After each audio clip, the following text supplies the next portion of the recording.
You know, I tell politicians, they don't like me, but I tell them, you are the most foolish people I've ever seen on earth. You know what? When you have a position, they are friends to the chair, and they are never your friends. They are prostitutes of that position. They will flock around you. They will write good stories about you on the social media everywhere. But the day you are out of that chair, they will prostitute to the next man who is on the chair. And they will be the same people that will write and will pull you down. Because of position, you forget your friends. Somebody told me when I was asking after Baba MSHELIA's lifestyle, he said people who were down the ladder, who he was born together with, who had no opportunity to become what he became. If he goes to the village, he is their friend, he is their brother. He never discriminates against anybody. But some people here, your classmates will greet you. You will pretend you don't even know them because you have a position. Be careful about life. The end of man is always in a box like this. Whether the box is 1 billion naira or the box is 1 naira, the box of death is the box of death. And you know what? Whether they build the best stadium in this life and they bury you there, the name is a grave and it's a burial place.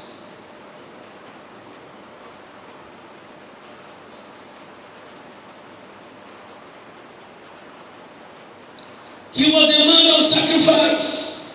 It was not because he had it all that he was ready to give to other people. He gave because he believed there was a need to share life together. This was a God-fearing man. If we are going to talk about his stories here in St. Christopher's, we will not finish this sermon today. Very godly, God-fearing man. The only thing I know from most of my respondents I've asked about Baba, they say Baba does not tolerate lousiness. A lousy man will not come close to him. And a lousy man will either change or will leave where he is. That was the type of man he is. He doesn't tolerate lousiness. How many of you are lousy here? Do you think you will make impact in life? To be a great man, there is a price to be paid. To be a great woman, there is a price to be paid. It is not all this amen, amen that people shout and become nothing in life. It is out of the reality of what you make out of life.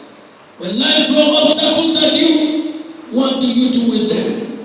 He had a lot of obstacles in his life, but one by one he surmounted them. And he climbed to the zenith of where he was going.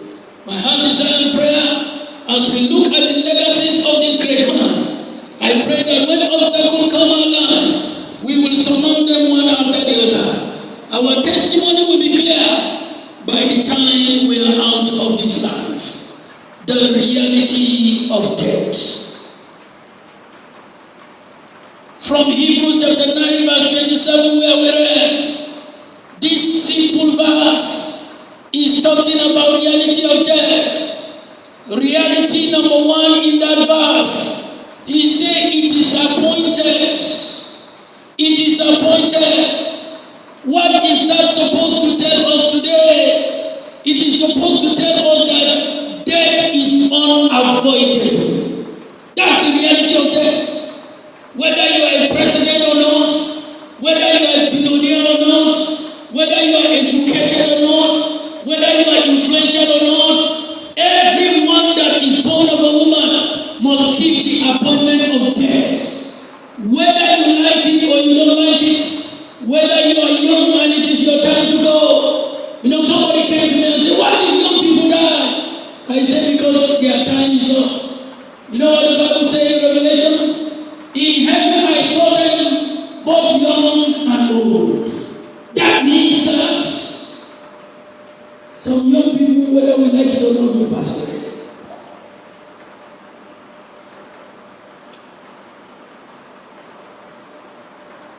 If death is not avoidable, how are you preparing for your own? Bishop Jacob Bashi was telling us yesterday that people don't want to hear about the issue of death, whether you want to hear it or not. One day you are a candidate of death. The man standing here, one day there was a once upon a time, Timothy, our Archbishop, was here, and they will say all sorts of stories. And I know one of the stories, when I die, they will say that guy was a no-nonsense man. Whether you say it or you don't say it, that's who I am.